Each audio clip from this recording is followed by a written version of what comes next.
Efendim, hızlandırılmış makamlar turuna hepiniz hoş geldiniz. Şaka değil, gerçekten çok hızlı bir şekilde artık işin özüne anlattık ve artık işi pratiğe dökme zamanıdır. Evet. Teorisini gördük ve nazariyatı gördük ve teorik olarak alacağız, pratik yapacağız, artık çalacağız. Tabii. İnşallah enstrümanlarımız varsa enstrümanlarımızı elimize alma zamanı geldi. Hemen hızlı bir şekilde bu basit makamlarımızla başlayacağız. Çargahla başlayalım bugün hocam, değil mi? Çargahla gidelim. Ve ben uygulatmadan yapamam. Ben alıştım öğrenci görmeye karşımda. Mutlaka uygulayacak birisini isterim ara sıra. Hocam, ara sıra uygulayacak birisini. İlk talipli benim. İlk talipli benim. Ben seni Rast'a saklıyorum. Rast mı? Buselik'te bir tane alırız. Buselik'te bir tane. Buradaki kardeşlerimizden bir tane Tamam, alalım. inşallah hocam. Müzikle uğraşan var mı? Bir Var. deneyeceğiz. Peki, bakalım ne olur. Tamam. Bakalım. Peki. Şimdi millet bu bölümde hemen Buselik'te deneyeceğim deyince sonradan izleyenler hemen Buselik'i açıyormuş.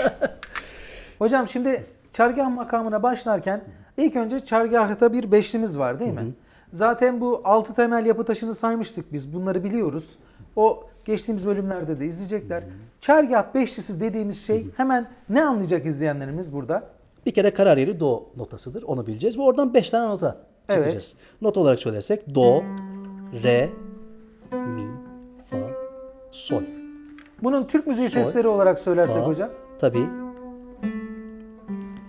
Çargah, neva, Hüseyini, acem, gerdane şeklinde. Gerdaniye'de beşli yaptık. Yani do, re, mi, fa, sol yaptık. Burada bir beşli yaptık. Şimdi buna ne ekliyoruz hocam? Yine çargah dörtlüsü ekliyoruz. Çargah temel dörtlüsü yapılardan dediğimiz şeyin seslerini alabilir miyiz Tabii hocam? Tabii ki.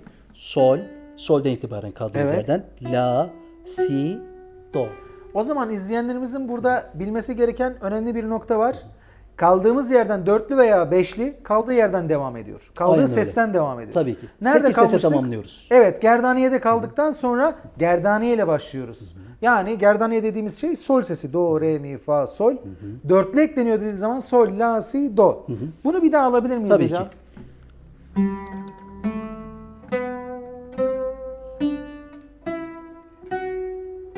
Bu çıkıcıydı değil mi hocam? Yani bizim makamlarda çıkıcı dediğimiz şey bu. Tabii. İnici dediğimiz zaman ne oluyor? Tam tersine geri geliyoruz.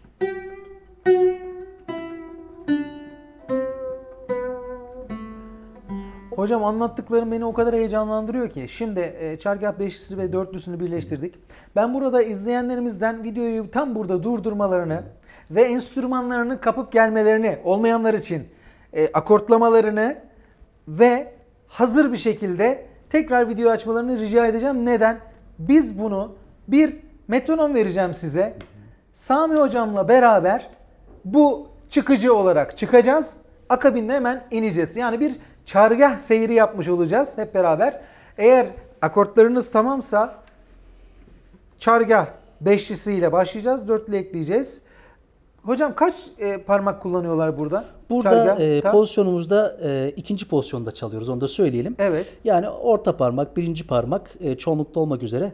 Tabi bu 4 parmağımızın da kullanıldığı vakadır ama ikinci pozisyon olduğu için şu şekildeki bir duruş bunu sağlayacaktır. Parmağımız kaçıncı parmakla başlıyoruz? İkinci parmakla başlıyoruz. İkinci parmak. İkinci pozisyondayız. Evet. Do'da başladı.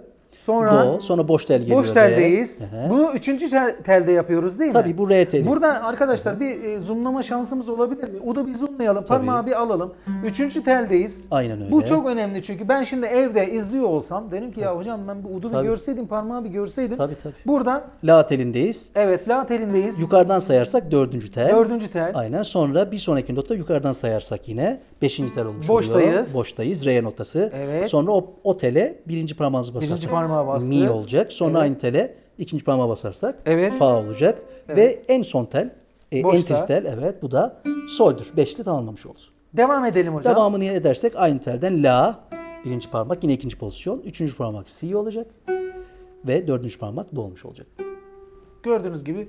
Hocam kesmeden bunu bir alabilir Tabii miyiz ki. parmaklarla? Tabii ki.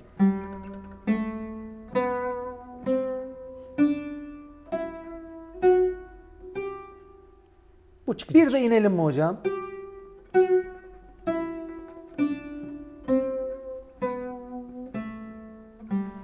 Şu anda alfabeyi gördük. Çargahın alfabesi elimizde. Şimdi ben sizlere metronom vereceğim. Sami hocamdan da rica edeceğiz. Sizler de udlarınızı aldınız. Hep beraber ilk önce çıkacağız. Sonra da ineceğiz. Şimdi metronomumuzu veriyorum. Şu mümkün olduğunca evde metronomla çalışmaya gayret edin lütfen. Son 2 3 4.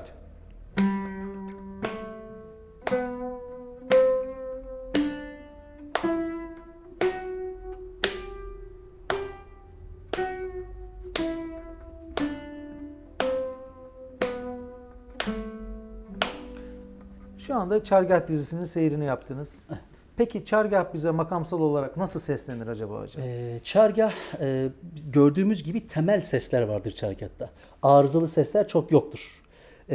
Hep natürel sesler vardır. O yüzden bu natürel seslerin bize böyle bir majör duygu verdiğini söyleyebiliriz. Arel'de majöre benzettiği yapı çargahtır. Bu çargah yapısını majöre benzetir. Ana dizi kabul eder. Anladım hocam. Bir Çargah taksimi Tabii. alsak.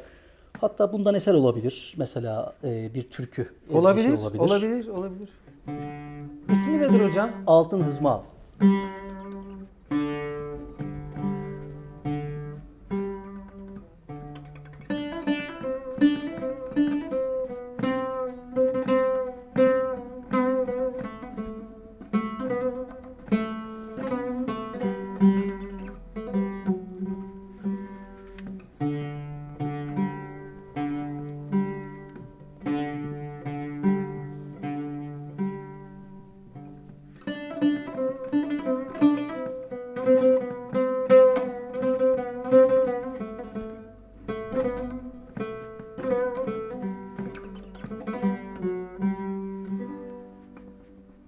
Çok güzeldi. Evet.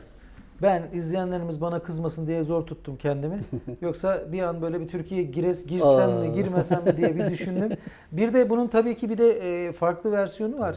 İşte çalarken da ra ra ra ra ra ra ra da ra ra ra ra ra ra ra ra ra da ra ra ra ra da ra ra ra da ra ra ra ra ra ra. Hani bunu da duyarsanız bu eserde şaşırmayınız Orada efendim. geçki var demektir. Geçki var Biz demektir temel burada. yönünü aldık. Temel yönünü aldık ki Sami Hocam bu konuya çok dikkat ediyor. Kafanız karışmasın diye. Kesinlikle. Ama bu da kulağınızın bir köşesinde hani bu melodiyi niye çalmadılar diye düşünürseniz Demez. böyle bir şey var.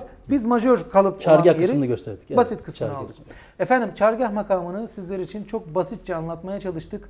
Bir sonraki makamımız olan Buselik makamında görüşmek üzere. Hepinize Allah'a ısmarladık diyoruz.